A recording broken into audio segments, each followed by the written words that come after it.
to the first CDHI Lightning Talk of the year on the topic of critical digital infrastructure. My name is Con Vo, and I am the Digital Humanities Postdoctoral Fellow with the Jackman Humanities Institute and the Critical Digital Humanities Initiative at the University of Toronto. I will be facilitating this discussion today, and we are very lucky to be joined by three wonderful scholars. First is Professor Kathleen Fitzpatrick, who is the Director of Digital Humanities and the Professor of English at Michigan State University, where she also directs MESH, a research and development unit focused on the future of scholarly communication. She is the project director of the Humanities Common, an open access, open source network serving more than 3,000 scholars and practitioners across the humanities and around the world. She is also the author of several books, including Generous Thinking, A Radical Approach to Saving the University. And she's the president of the board of directors of the Educopia Institute. And she is the past president of the Association of Computers and the Humanities. For today's talk, Kathleen will be speaking on the Humanities Common and the work that they're doing to develop open academy-owned community-governed infrastructure to support scholarship across the humanities and social science fields and beyond. Our second speaker is Professor Leslie Chan, who is the Associate Professor teaching in the Department of Global Development and Studies and the Director of the Knowledge Equality Lab at the University of Toronto Scarborough. He is an early practitioner of the web for scholarly exchange and online learning. He is interested in the role and design of knowledge infrastructure and the impact on local and international development. In particular, Leslie has been studying the geopolitics of academic knowledge production and the uneven power relations embedded in this production. He is the PI for the Open Collaboration Science and Development Network. He is also on the advisory board of several international organizations, including San Francisco Declaration on Research Assessment, Directory of Open Access Journal, and steering the committee of Invest in Open Infrastructure. And a plug for one of his projects, the third season of Unsettling Knowledge Inequality, this podcast presented by the Knowledge Equality Lab and SPAC, just launched on September 13th.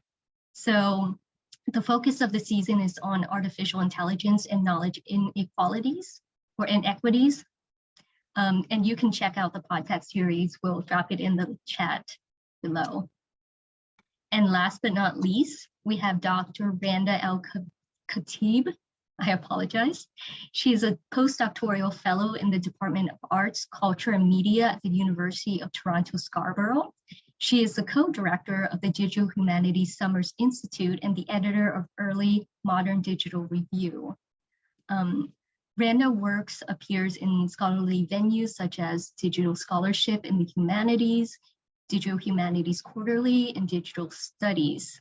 And she reflects her interest in open modes of scholarly communication and web mapping technologies for visualizing cultural data. She recently published a special issue titled Spatial Humanities with Renaissance and Reformation. For today's talk, Randa, in asking how we value scholarly infrastructure, she will address her work with the Early Modern Digital Review, which is a journal that reviews digital scholarly infrastructure broadly conceived. So I will let Kathleen start. Fantastic. Thank you so much, Con, and I'm so delighted to get to be here and to talk with all of you and to see so many familiar faces as we begin this conversation. I'm going to go ahead and share my slides. Hopefully that is coming through and everything looks good. I'm seeing nods. Okay, great. I'm really, again, delighted to have the opportunity to talk with you a little bit about some of the work that we've been doing with Humanities Commons and about some of the expansion that we have ahead. I've tried to cram a whole lot of material into 7 minutes, so I'm going to be flying through this, but hopefully we'll be able to pull some of it out in the question and answer period. So the first thing to note about Humanities Commons is that it's an open source, open access, academy owned and community governed platform that supports collaboration and communication among more than 31,000 researchers and practitioners across the humanities and around the world. Now, the platform originally began its life as MLA Commons in 2013. It was developed by the Modern Language Association in order to provide space for member-to-member sharing and communication. And we built the platform at the MLA on top of the Commons in a Box system. And because we were using very, very reliant on open source software, we've committed ourselves to open source development as we move forward. In 2015, we expanded the functionality of the network to include connections of the Commons in a Box system with a Fedora Solr-based repository that has a WordPress front end, right? So it allows members of the network to deposit their work, to share it with the world, to receive DOIs, and to do everything related to that work right in the same interface in which they're engaged in their collaborations within the Commons. In 2016, we launched Humanities Commons itself as a pilot that brought together MLA with a number of other scholarly societies and linked all of them through an open hub that permitted anyone to create an account without, requirements that they be a member in any of these societies. And that members of that hub are able to use all of the same features that the entire network provides to our society members as well. Now, there were three things that got surfaced in this pilot project. The first of which is that scholarly society budgets just simply aren't robust enough to be able to support the kind of shared infrastructure that might actually best benefit them.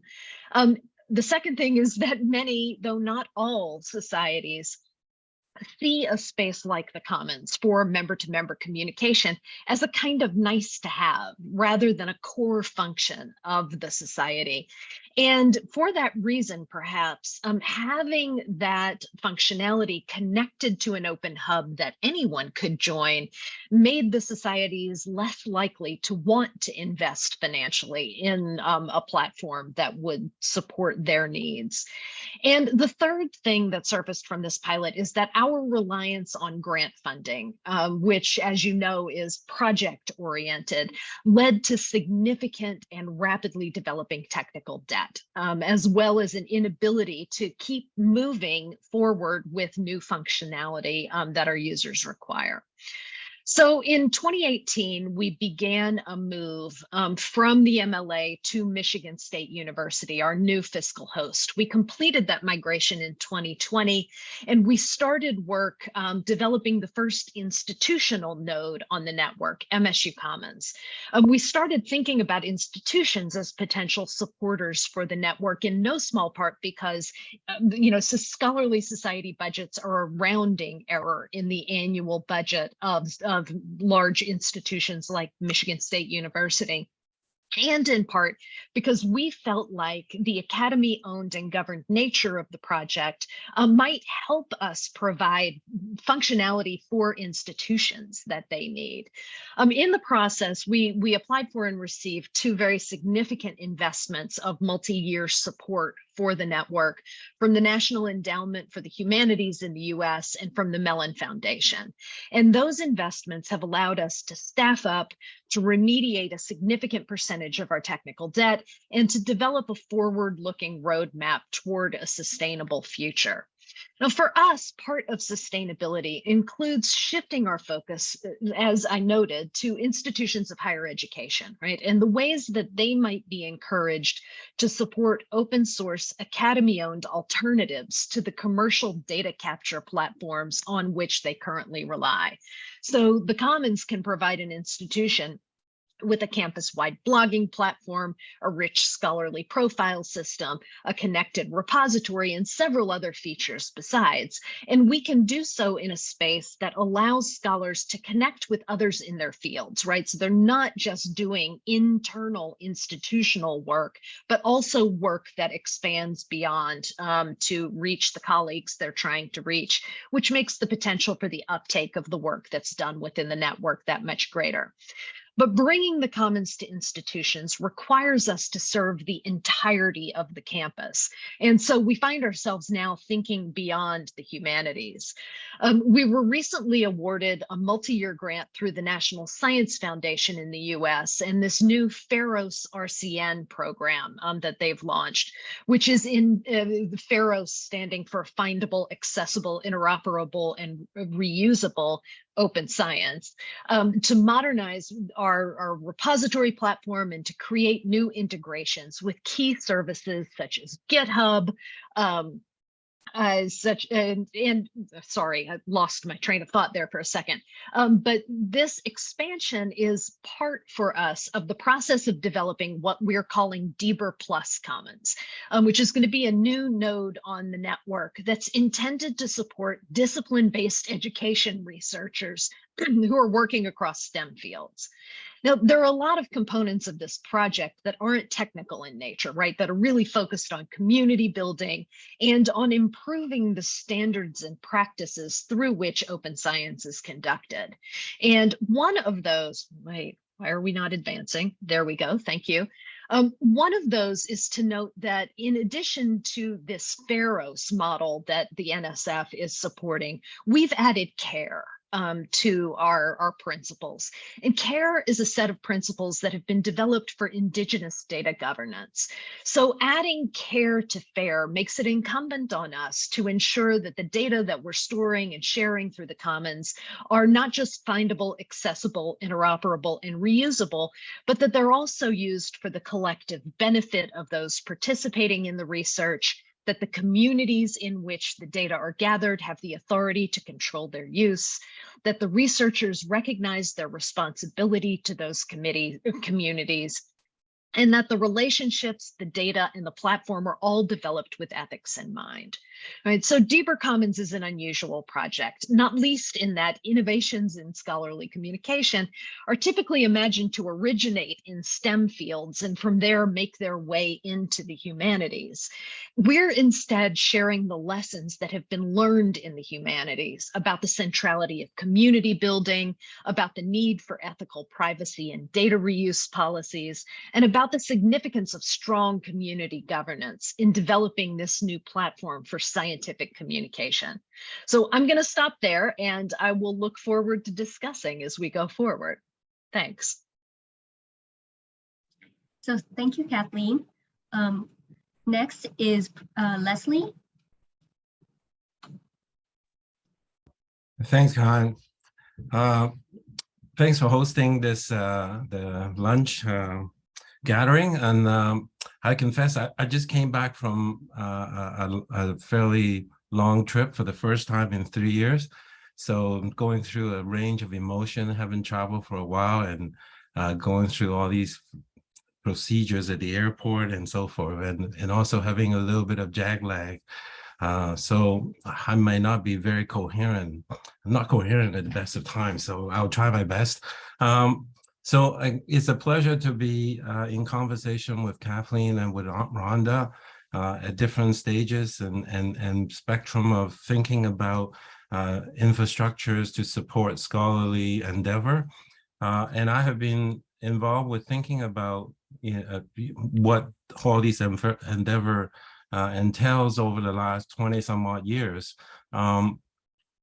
Khan mentioned that I headed this knowledge equity lab, and part of the motivation for putting the lab together is really to bring some of my projects together that have different components, looking at infrastructural support for scholarly communications through a set of social justice and equity lenses.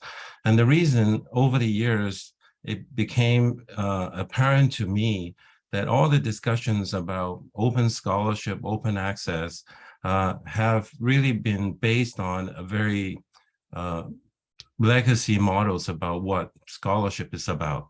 That is, it's still very much about publishing more and more often and getting more citations. And open access is simply a means to facilitate that old model. And it has became apparent to many of us that simply thinking about open access without thinking about the existing infrastructure on what is being tagged on simply add to the problem. That is, open access actually amplify or exacerbate a lot of the existing structural inequalities in our communication scholarly infrastructure system itself, because what it allows is those already have resources and access and institutional support to even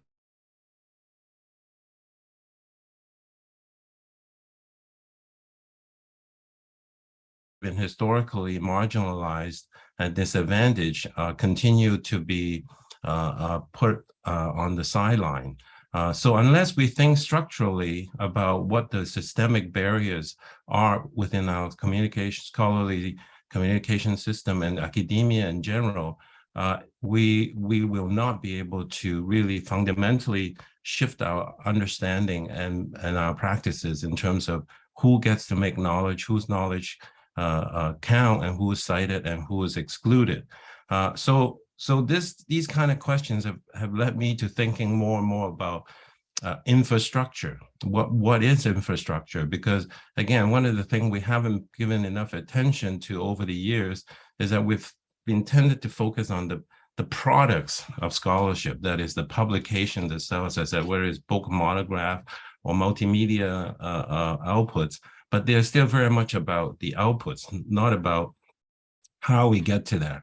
And how we get there is very much dependent on the kind of infrastructures that are available to us. And when I said infrastructure, I refer not simply to the technology and the digital platforms that we use, but really a whole host of socio-political layers that enable infrastructures to be made in the first place, and the people and relationships that are very necessary for infrastructure to operate.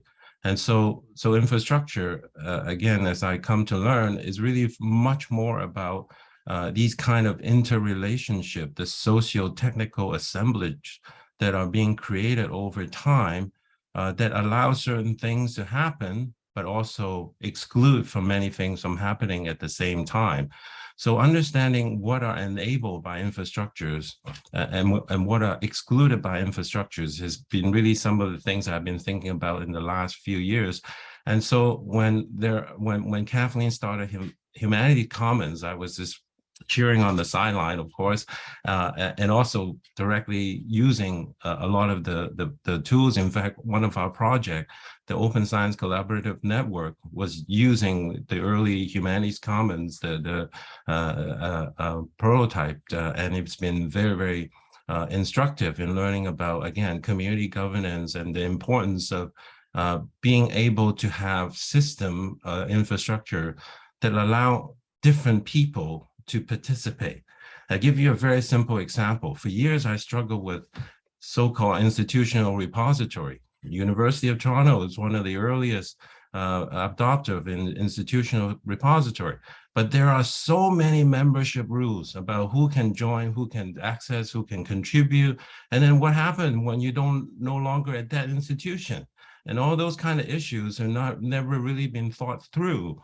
And of course, there's licensing, copyright, and so on and so forth.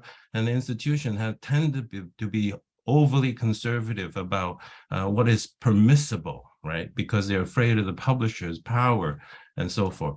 So Humanities Commons represent to me a very different way of thinking that is drastically expanding about who can participate, who are community members, and how we can define who we want to work with and how community evolves. And having a say in the design of the infrastructure itself. And so to me, these are the kind of issue I've been really grappling with about community ownership, community governance. And again, at the same time, I said, I've also been studying, documenting how the commercial publishers have been increasingly encroaching and controlling the way public institutions like our university are operating.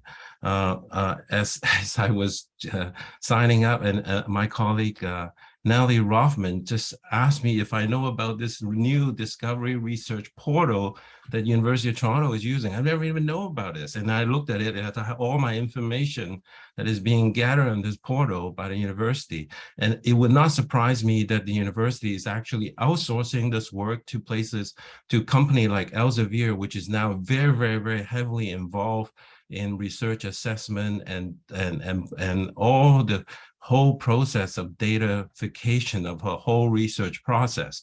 So they're pushing, so Elsevier is not just a publisher, but they are in control of the entire scholarly communication infrastructure process, which many researchers are calling the platformatization of research itself. So from the time, even before you submit your articles, to the time of submission, to where it's published, to the citation data, to the funding sources, to the future potentials of the impact and all that, these are all being captured by private companies through these platforms that are completely enclosed. So they love to have fair data, as Kathleen said, because that allows them to capture even more of what they want to capture to maximize the kind of things they know about us and the institution.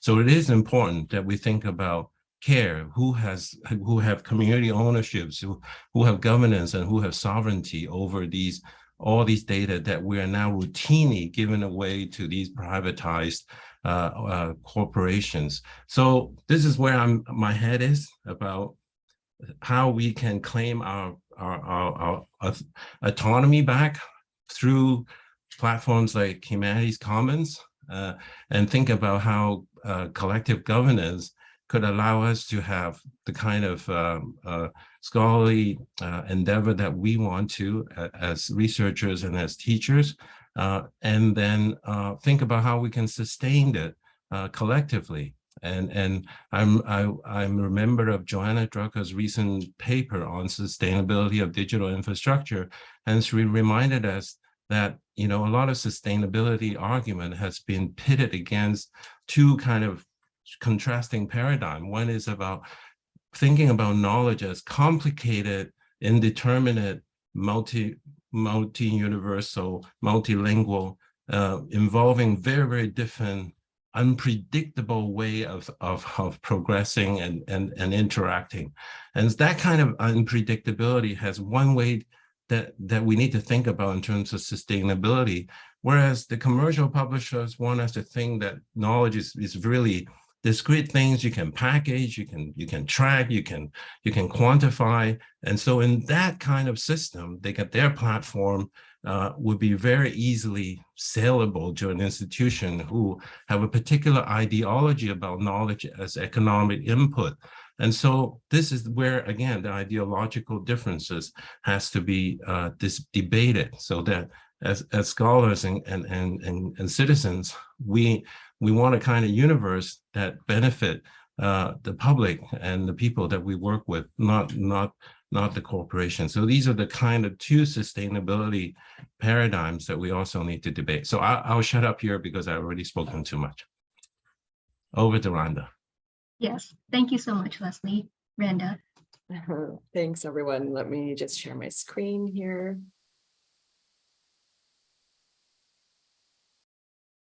Okay, can everybody see my screen? All right. Well, thank you, everyone, for coming today, and a huge thanks to the CDHI and CAN for organizing this lightning lunch. Today, I really want to talk about scholarly infrastructure in its broadest form. And here I'm drawing on Joe Gildy's definition of infrastructure that encompasses any use of technology or information that connects communities. And I really want to extend this definition to also include connecting communities by building communities of practice. One of the central questions about infrastructure in the humanities so far has been, what values do we embed in scholarly infrastructures? And this one has been addressed through scholarly discourse and also through the development of brilliant scholarly infrastructure that embeds values of openness, transparent and shared governance, user privacy, among others. Now, today I want to turn this question around and ask, what values do we embed in scholarly infrastructure? From what values do we embed in scholarly infrastructure to how do we value scholarly infrastructure? Meaning, how do we formally acknowledge the labor of developing scholarly infrastructure in ways that are recognized by our institutions? And here I'll be taking this in the context of my own disciplinary background, which is early modern studies, but something that I hope can be useful more broadly. If we're to write a literature review about digital early modern scholarship, traditional forms of scholarly publications such as monographs, volumes, chapters, and articles will offer only a partial view of the work taking place in the field. Arguably, the bulk of research in the field is in the form of projects that have been published in a wide variety of mixed media digital formats, ranging from websites to digital editions, archives, databases, virtual and augmented reality, games, digital reconstructions, and beyond. This development has added a new repertoire to the scholarly practices.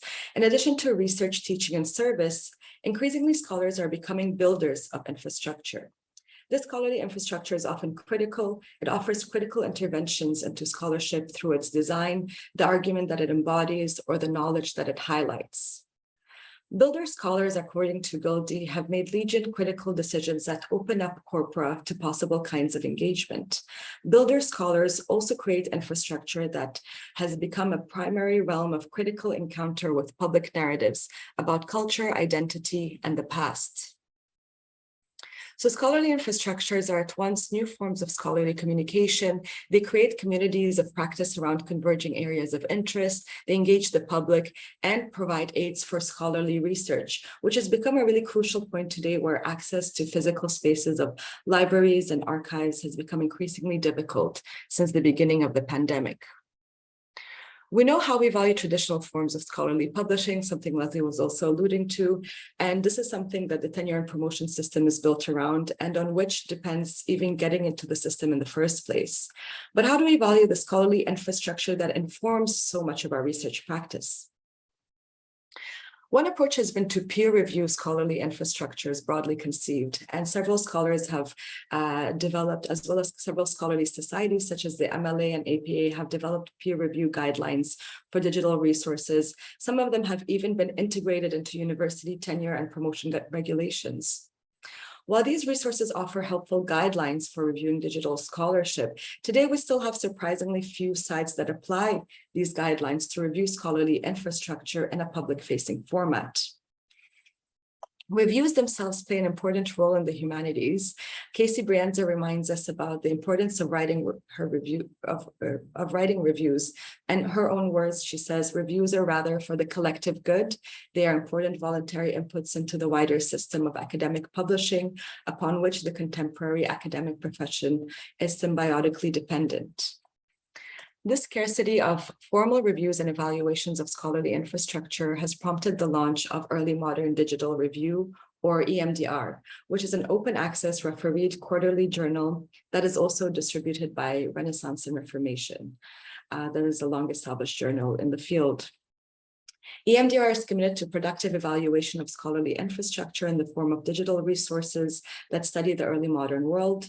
I'm currently the editor of EMDR, and before me in this role were William Bowen, Laura Estill, and Ray Siemens. Now, since the inception of the journal in 2018, we have reviewed 109 digital resources and many others are forthcoming. We aim to have at least 40 out annually. EMDR itself, since we're talking about infrastructure, sits on the Open Journal Systems infrastructure by the Public Knowledge Project, which is a longstanding open publishing infrastructure in the field on which so many journals depend. Digital early modern scholarship itself began and in many ways continues to develop through largely siloed projects. In addition to regular issues, EMDR releases several special issues in a year that draw together these siloed projects under a disciplinary, thematic, or methodological umbrella. An example is Darren Freeberry-Jones's special issue that looks at digital resources that offer new possibilities for research using computational methods, or Beatrice Lay's special issue that traces global digital adaptations of Shakespeare on the stage since the onset of COVID-19. We've developed our own guidelines to review digital resources that you can identify on our website. In addition to looking at the contributions to knowledge, we also request comments on use of the standardized technologies such as platforms or coding languages, as well as the interoperability, accessibility, metadata standards, and licensing information. Now, of course, there are several challenges that are inherent in reviewing scholarly infrastructure due to their digital nature, which means they're published iteratively rather than finally, and are always changing. Knowing whether it might change or even cease to exist after the review is published can pose a challenge, since the lifespan of an online project, unlike print material, depends on continuous maintenance and funding. Now, these considerations of a digital project's life cycle raise questions about how to set our guidelines. At what stage do we review digital resources? In development, completed like the print model, versioned across several releases, post-current, defunct as some can become? In order to more fairly evaluate them, we try to steer away from reviewing projects that are visibly in progress, are outdated, or are awaiting new funding, although it can be quite difficult to tell just by looking at the digital resources if it's experiencing one of these situations. To date, we have received also several requests from scholars who are up for tenure and promotion to review their scholarly infrastructures. And we've made it a policy to prioritize these types of requests so that they can be added to people's tenure packages. For early modern digital review, reviewing scholarly infrastructure is fundamental to the circulation and provocation of ideas, and to formally acknowledge the value of these infrastructures for our work. Thank you very much, and I look forward to the discussion.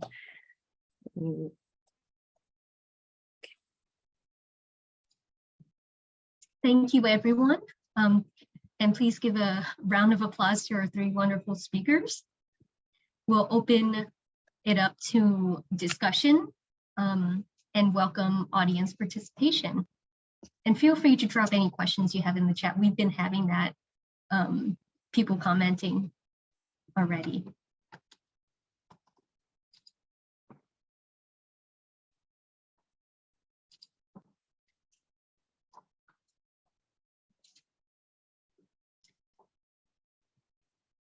So actually, I'll start with one of my questions here.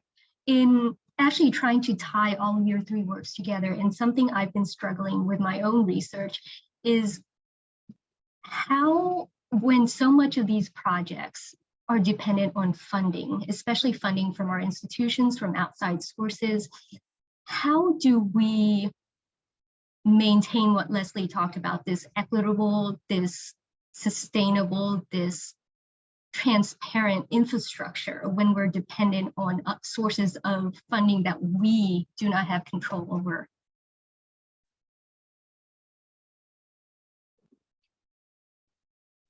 So I was watching the mute button to see if either of the other speakers unmuted, and they didn't, so I will start. I mean, for me, one of the key elements of the relationship between funding and the kinds of principles on which open, critical scholarly infrastructure should be based, it really requires those of us who work within institutions of higher education to hold those institutions accountable for their investment choices, for their infrastructure choices, for the ways that institutional funds are being used to support either locally developed, locally governed, community-oriented solutions to university issues, or corporate solutions to those issues.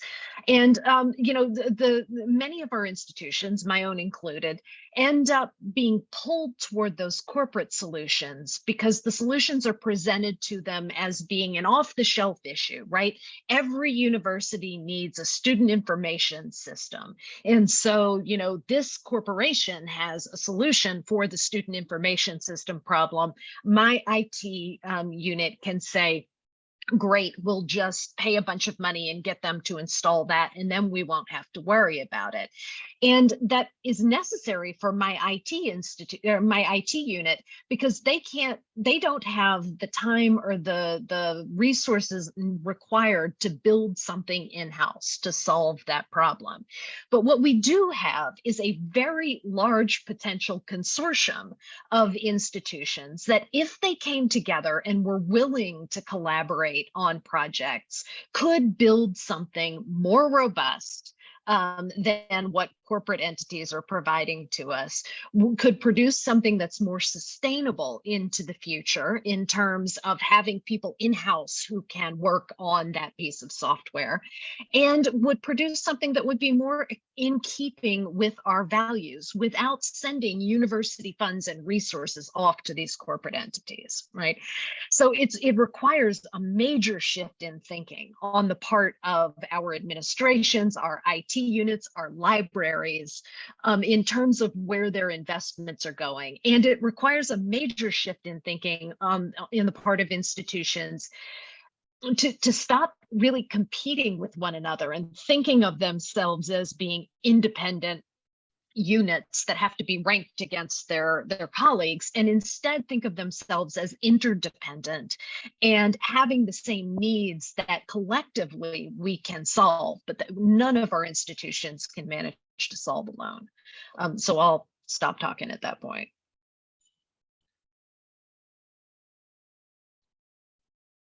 So very much on the same page with Kathleen, of course, and so one of the things, as I said, we're trying to document is about how increasingly our public institutional funding has been really being diverted to support private interests rather than building our own infrastructure.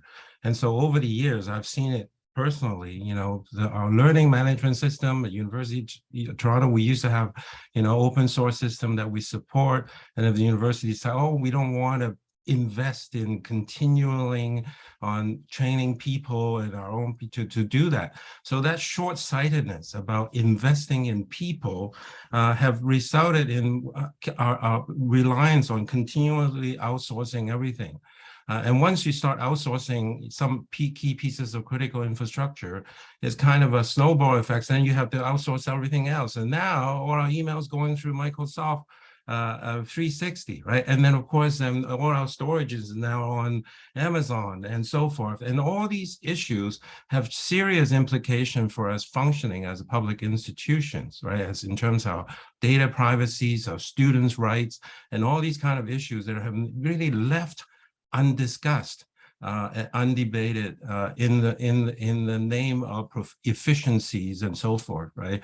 And I think these raises the question more about just funding, but about these kind of commitment, institutional commitment to serve the communities rather than other interests.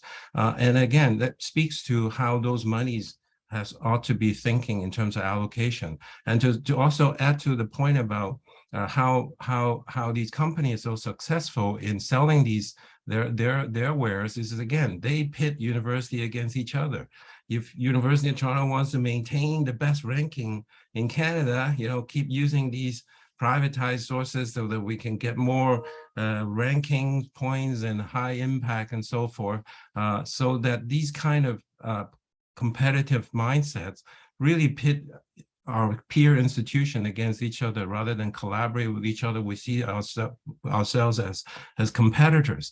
And these are very unhealthy ways to think about public institutions. So how do we rejig that thinking about us being peer institution and mutual support needed through generous thinkings that Kathleen's been writing about, so that we can pull our resources together. And trust me, university pull resources together are way, way, way more powerful than a lot of those private companies have altogether. We just don't see ourselves that way.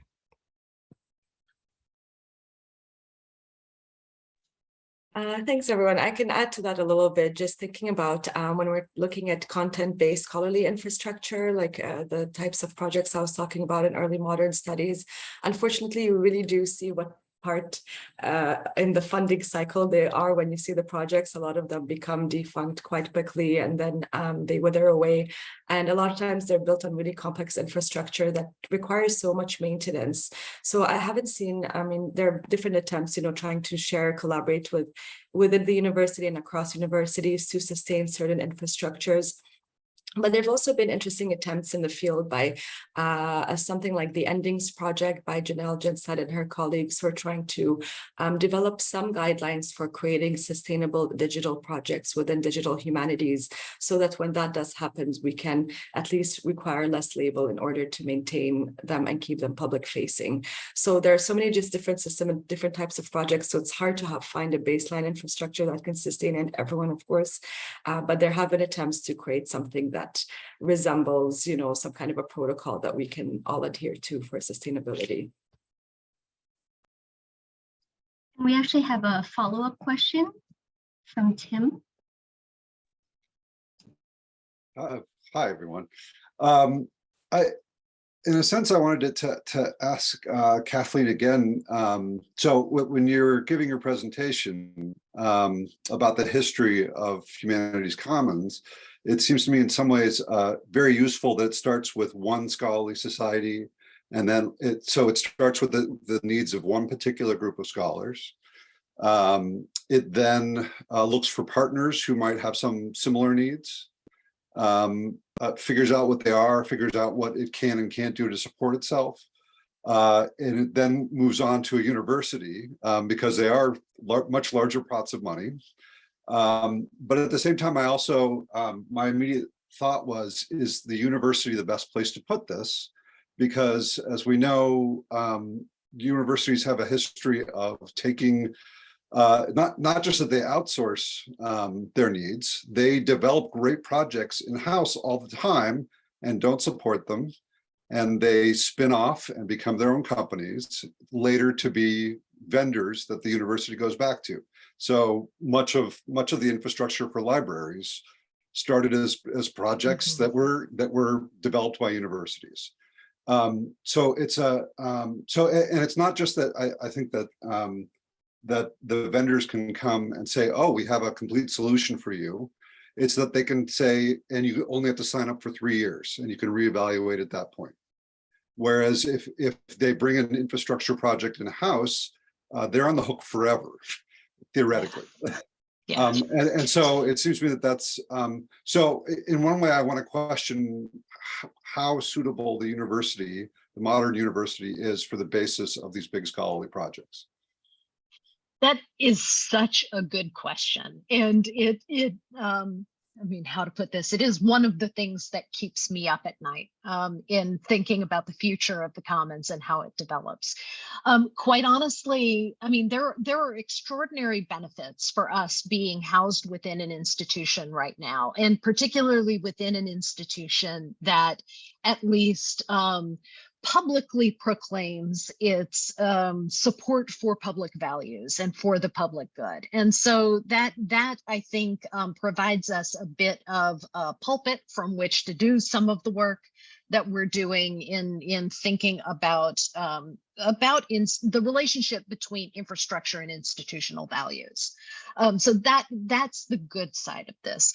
The bad side of it is, as you note, I mean, we can look at, you know, the long history of UMI microforms and its development into ProQuest and everything that's happened since, right?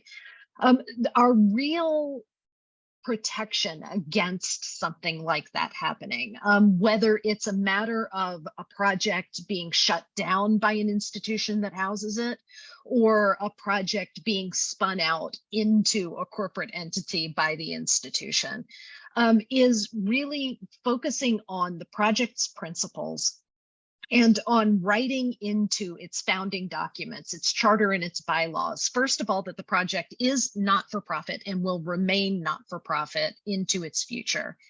And second, working within the governance structure for the project to ensure that there is a path to independence. that doesn't involve turning into a corporate entity, right? That recognizes that what is right now a very congenial fiscal hosting situation within our institution may not remain congenial forever. And that our survival and our ability to do the kinds of interinstitutional work that we need to do may at some point require us to spin out and become an independent, what is in US law known as a 501c3. It's a particular kind of not-for-profit corporation that is not subject to federal tax. So, you know, it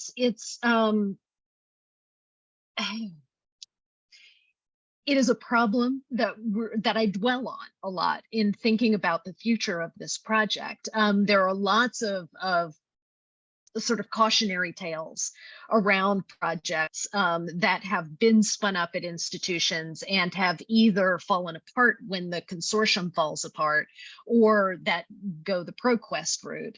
And really trying to figure out the new community-derived structures that can support the projects that we most want to see our institutions invest in is, well, I mean, it's the challenge we're all facing.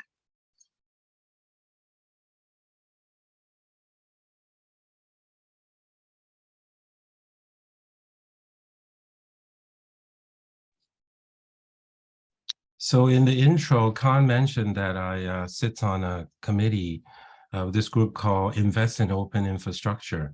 And I see Kathleen Skinner is here. So Kathleen could probably jump in. They've done, at Jacobia's do a lot of work that really formed the foundation of Invest in Open Infrastructure. And here the thinking is that, again, there are lots of different pots of money out there. And they're not being coalesced in ways that could be beneficial to the community at large, number one. And also funders themselves are not educated on a lot of these issues in terms of why they're funding certain things, because they don't like to see quick results, and investing in infrastructure often is kind of invisible and they don't know how to capture those benefits. So it is about educating the funder, but also then finding ways to help stimulate certain projects to get them all started, but also then to also think about governance model for organizations that may not have that kind of experience. So Invest in Open Infrastructure is trying to serve a number of functions, finding funding models, supporting new initiative, governance model, and all these kind of things. They're all, as I would emphasize, emerging. But the idea is that there are more and more people getting together to think collectively about these issues, which are encouraging. So just want to flag that. I put the link in the chat there, as I said, Kathleen Skinner is here with Jacobia. They've done a lot of work with you know, innovative library collaborations and institutional collaborations. Maybe Kathleen can say a few words. Always willing to say a few words. Hi, everybody, and thank you, Leslie. Yeah, I think one of the things, and a couple of my comments have been kind of hinting at this, but they've been too vague to be helpful unless you know me. We don't think through the business models that we have at our disposal. And we fall back on a lot of thinking that seems to make sense, like not-for-profit means you can't make a profit. Well, no, that's not the case. Educopia would have gone under by now if we didn't have a net positive over the years and an operational reserve. And we're a 501c3. You know, you can have responsible nonprofits that do make enough money to sustain and be as resilient as they need to be.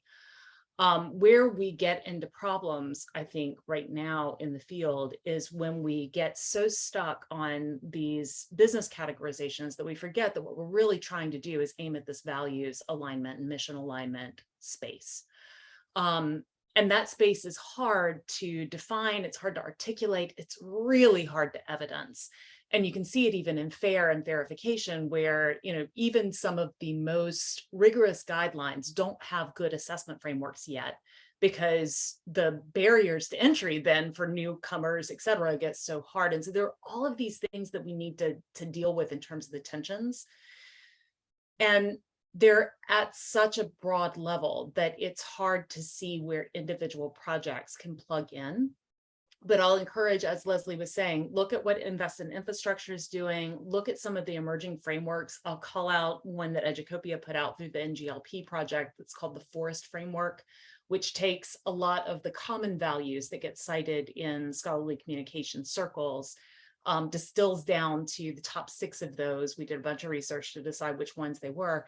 And then we put together an assessment framework that's pretty rigorous, but not a barrier to entry, and that actually encourages better behavior over time for any tax bracket, whether you're for-profit or not for-profit.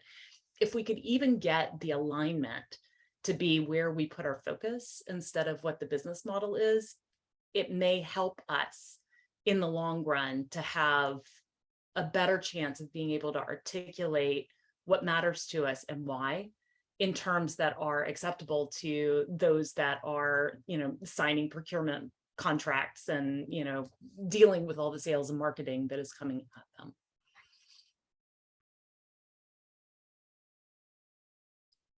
And Elspeth, did you want to? Sure, I have a question, but I just wanted to thank everyone. This is a really fantastic conversation. It's like I don't even know where to start, and we've got 6 minutes. So I'm just going to ask a very specific question to Randa, which I was really great presentation about some of the. I wasn't familiar with this digital research journal that you're editing, maybe because it's not my field.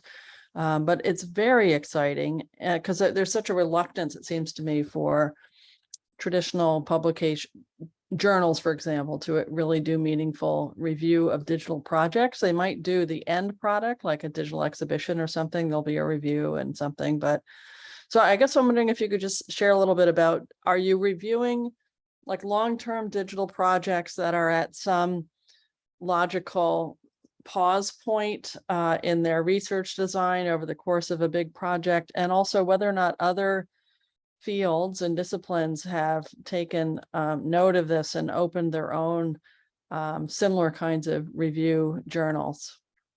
Thanks.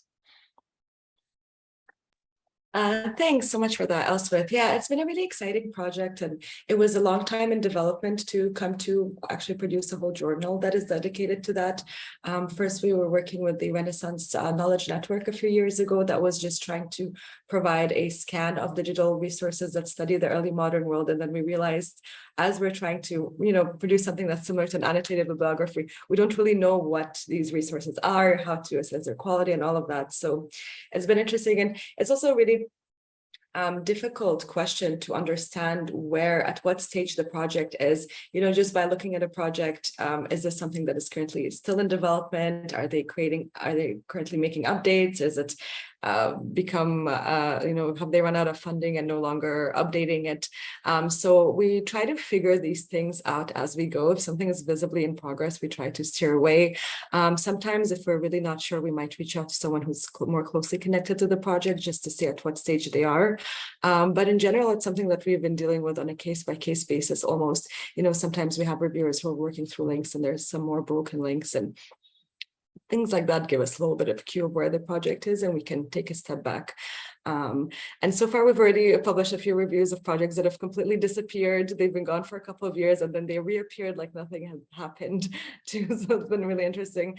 One of the special issues that we're thinking of doing is actually looking at projects in the Wayback Machine, projects that are no longer even available, but have played their role in contributing to knowledge in our field. Last thing I'll say on that too is that we're not just looking at digital projects that study, the early modern world specifically. We're also looking at any kinds of digital tools and methods that can be applied to scholarly text. So something like, more general digital tools, like looking at something like Voyant, or more general methodologies, like stylometry or something would be something we'd also consider. So others from outside the field can also benefit from thinking about how these methods can be applied, to content. Well, thank you so much, because I'm sorry that we have to wrap up because of time. I wish it could go on another hour, because based on our discussion, the chat log, this could be a full-on conference if we choose to. But special thank you again to our three speakers, Kathleen, Leslie, and Randa. I also like to thank our CDHI staff who's here to help, Matt, Laura, and Tanya. Especially thanks to Elisa, who's part of the audience. She's really our previous postdoc who actually organized this panel before I stepped in. Our second lightning lunch is tentatively planned for October 11th on the theme of public scholarship and knowledge mobilization. So more details on that will be coming in the next few weeks. The CDHI also has a few upcoming events that you might be interested in. First is our Critical Digital Humanities International Conference. It is spanning over 2 days. On Friday, September 30th, we're convening virtually with an open keynote and virtual panels. And then we end with an even planetary at 5:45 to kickstart our sessions on Saturday for in-person panels. And that will take place all of Saturday, October 1st. We will drop the pre-registration link into the chat below. And on October 24th, we'll be running a praxis workshop on network analysis from 2 to 4:30. The registration link for that workshop will also be dropped into the link. And of course, we have a weekly with CDHI, we have a weekly digital drop-in, which happens every Thursday from 1 to 2. We'll also drop that link in the chat box below. And for a list of digital drop-in topics, as well as complete list of CDHI fall semester events, you can check out our events page below. And Elspeth, did you want to add in anything? No, except to say thank you so much for coming. And these are fabulous conversations that are never over. And I look forward to having a chance to talk about them in the future with this group and others. So thanks for coming. Yep. Thank you so much for joining us today. We'll see you in October.